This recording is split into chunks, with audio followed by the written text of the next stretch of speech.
Bonne Saint-Jean. Ce sont les vœux qu'on va s'échanger bientôt à l'occasion de la célébration liturgique de Saint-Jean-Baptiste le 24 juin, à l'occasion également de ce qui est devenu au fil des années et des siècles la fête nationale du Québec, mais aussi, avant ça, la fête de tous les Canadiens français. C'est depuis 1834 que la célébration de Saint-Jean, Saint-Jean-Baptiste, a acquis ce caractère de fête nationale, pour ne pas dire nationaliste. En effet, c'est le 24 juin 1834 que Ludger Duvernay, un imprimeur et politicien québécois, a réuni à Montréal un groupe de patriotes pour un grand banquet. Ce groupe de patriotes, quelques années plus tard, va tenter d'instaurer par la force un nouveau gouvernement. Comme on sait, le soulèvement des patriotes a été durement réprimé par le gouvernement britannique de l'époque et les patriotes, plusieurs ont été emprisonnés et exilés. Ce qui fait que ce premier mouvement de Société Saint-Jean-Baptiste va s'éteindre, mais va bientôt revivre. En effet, suite à la Révolution des Patriotes, il va y avoir le rapport Durham qui va recommander l'assimilation complète des Canadiens français, et ça va être suivi de l'acte d'union qui va unir le Bas-Canada et le Haut-Canada, les provinces aujourd'hui d'Ontario et du Québec, pour faire le Canada uni dans le but avoué de diluer l'influence des Canadiens français. Suite à ça, en 1842, on va faire revivre la Société Saint-Jean-Baptiste en créant à Québec la première section de la Saint-Jean-Baptiste qui existe aujourd'hui, la Société Saint-Jean-Baptiste, sous la présidence du Dr Pierre Martial Bardy. L'année suivante, en 1843, sous la présidence de Jacques Vigée, premier maire de Montréal, la Société Saint-Jean-Baptiste va renaître à Montréal.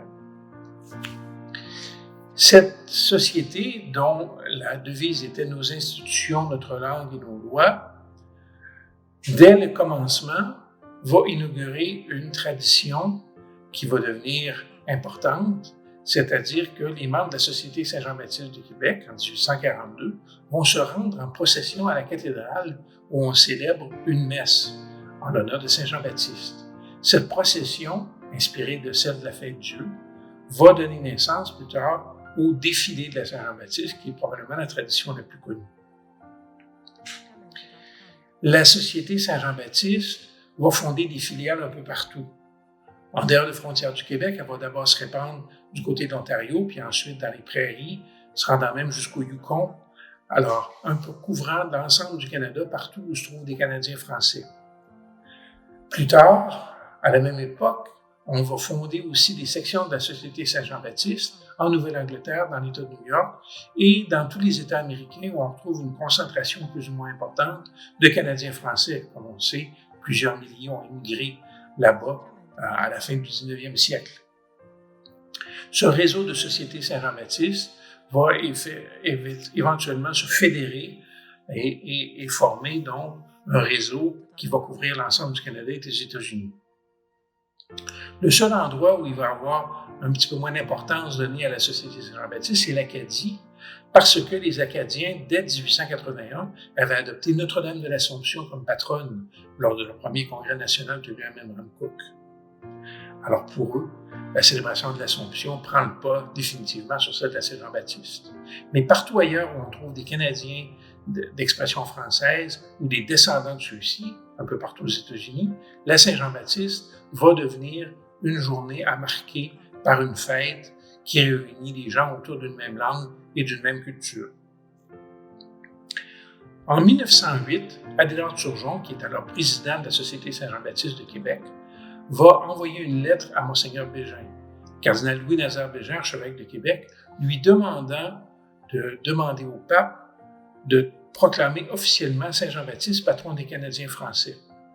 C'est ce que le pape Pie X va faire en 1908, et je cite, il va proclamer donc Saint-Jean-Baptiste patron spécial auprès de Dieu des fidèles franco-canadiens, tant de ceux qui sont au Canada que de ceux qui vivent sur une terre étrangère. Alors, le sceau de Rome était donc donné pour nommer Saint-Jean-Baptiste comme patron tout spécial des Canadiens d'expression française. Bien sûr, déjà au temps de la Nouvelle-France, on célébrait Saint-Jean-Baptiste, non pas comme une fête nationale, mais comme une fête proprement religieuse. L'expression première en était celle des feux de joie qu'on allumait le long du Saint-Laurent D'ailleurs, plusieurs récits de voyage nous donnent ce témoignage au soir du 23 juin, de voir des feux comme ça allumés un peu partout, tout au long du fleuve, et un peu partout où se retrouvaient les premiers habitants de la colonie. Alors, c'est très ritualisé en présence, à Québec, en présence du gouverneur et de l'évêque. L'évêque, donc, qui bénissait et qui allumait le feu. Alors, cette tradition elle-même des feux de la Saint-Jean nous venait de l'ancienne France, qui elle-même en avait hérité de traditions très antiques, en fait immémoriales, de fêtes célébrant le solstice d'été, la journée la plus longue de l'année. Alors, pour montrer la victoire de la lumière sur la noirceur, on allumait comme ça des feux de joie. Évidemment, le rapprochement s'est fait assez facilement avec Jean-Baptiste, dont l'évangile de Saint Jean dit ceci au chapitre 1, versets 6 à 8. « Il y eut un homme envoyé par Dieu, son nom était Jean. Il est venu comme témoin pour rendre témoignage à la lumière, afin que tous croient par lui.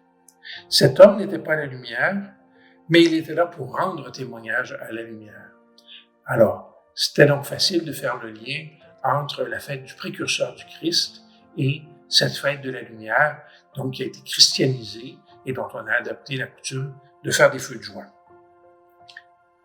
Même si Jean-Baptiste a été proclamé patron des Canadiens français, on ne peut pas dire qu'il y a eu un fort courant de dévotion populaire à son égard. On ne connaît pas vraiment de pèlerinages qui lui sont consacrés. On ne conservait pas par chez nous des reliques de Saint Jean-Baptiste, même si ailleurs dans la chrétienté, on conservait des reliques de sa tête, évidemment, le saint décapité. D'ailleurs, si vous visitez la cathédrale d'Amiens, vous allez pouvoir voir une tête de Saint Jean-Baptiste. Si vous visitez l'église Saint-Sylvestre à Rome, vous allez pouvoir en voir une autre. Je vous laisse juge de l'authenticité de ces reliques. Toujours est-il que chez nous, la dévotion à Saint Jean-Baptiste s'exprimait surtout dans les baptistères. On trouvait souvent une image sculptée ou peinte, parfois une très belle sculpture sur la cuve baptismale pour rappeler le rôle de Saint Jean comme celui qui a baptisé Jésus. On trouve d'ailleurs peu de recueils de cantiques qui contiennent des chants dédiés à Saint Jean-Baptiste, et je vous défierais même de vous rappeler de certains chants plus populaires, de certaines chansons plus populaires, comme celle-ci par exemple de Conrad Gauthier, où de façon humoristique, il raconte le voyage que lui et sa vieille, comme on disait il n'y a pas si longtemps, ont fait à Montréal pour voir le traditionnel défilé. De façon assez surprenante, on a relativement peu donné le nom de Saint Jean-Baptiste à nos anciennes paroisses. L'Acadie fait exception. La toute première paroisse qui a été fondée à Port-Royal a été placée sous sa protection dès 1636.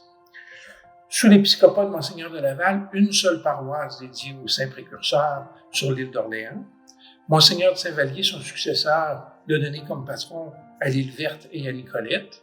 Puis, pendant le reste du régime français, des Chaillons en 1741 et les Écureuils en 1742 ont aussi reçu Saint Jean-Baptiste comme saint patron. En fait, c'est surtout à partir de 1840 que le nom de Saint Jean-Baptiste va devenir populaire dans certaines paroisses. On va commencer par donner son patronage à des paroisses nouvellement créées dans les villes, comme par exemple à Québec en 1850. On peut penser aussi à Montréal, à Sherbrooke. Dans le reste du Canada puis aux États-Unis, on va souvent fonder des paroisses sous le patronage de Saint Jean-Baptiste comme étant des paroisses nationales de langue française, spécialement donc pour nos compatriotes qui vivent dans ces régions où l'anglais prédomine. Ici même à Ottawa, la paroisse Saint-Jean-Baptiste a été fondée en 1872, premier détachement francophone pour l'ouest de la ville et confié depuis 1884 aux Dominicains, ceux-là même qui aujourd'hui tiennent le Collège universitaire dominicain. J'ai parlé tout à l'heure du défilé. Évidemment, c'est une grande tradition dans la célébration de la Saint-Jean-Baptiste. Les plus anciens se rappelleront, et même les plus jeunes comme moi, ont vu des images de ces chars allégoriques où trônait un petit Saint-Jean-Baptiste, un beau petit garçon, parfois même une petite fille quand on ne trouvait pas de petit garçon, aux cheveux bouclés, blonds, assis à côté d'un agneau. Alors, c'était la représentation typique, évidemment, de Saint Jean-Baptiste, annonciateur de l'agneau de Dieu. Cependant, à partir des années 60, on va se mettre à contester ces images. En 1962, on va même kidnapper l'agneau et c'est la dernière année où il va y avoir un agneau sur le char allégorique du défilé de la Saint-Jean à Montréal. L'année suivante, c'est aussi la dernière année où on va avoir un petit enfant qui va représenter Jean-Baptiste.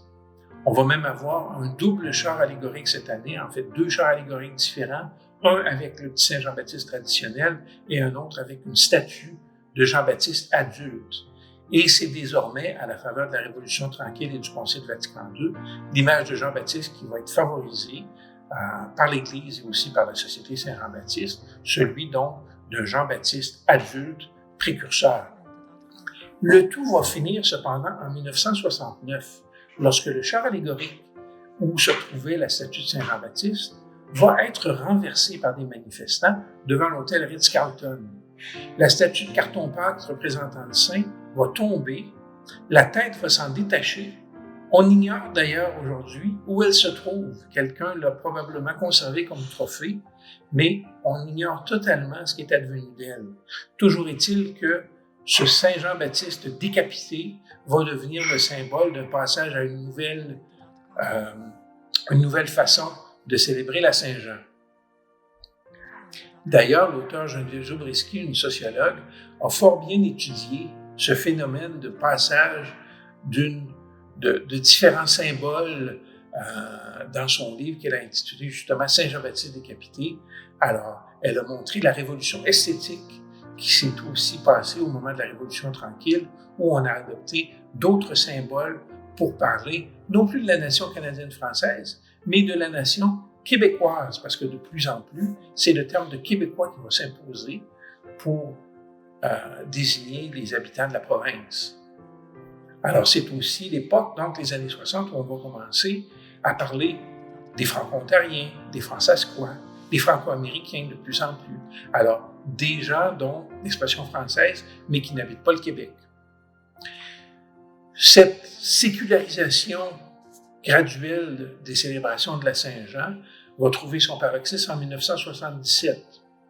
Chose curieuse, on va conserver l'appellation officielle de fête de la Saint-Jean-Baptiste, mais le gouvernement du Parti québécois va aussi dire que cette fête est également la fête nationale du Québec. Alors, c'est depuis ce temps que la fête est célébrée principalement chez les hospices séculiers, mais dans plusieurs endroits, on a conservé la tradition aussi de célébrer une messe spéciale, souvent à saveur folklorique, patriotique, nationale, pour célébrer la fête de la Saint-Jean-Baptiste. Pour terminer ce trop bref exposé, j'aimerais terminer par la prière d'ouverture justement de cette messe du 24 juin, qui dit ceci. « Tu as voulu, Seigneur, que Saint Jean-Baptiste prépare ton peuple à la venue du Messie.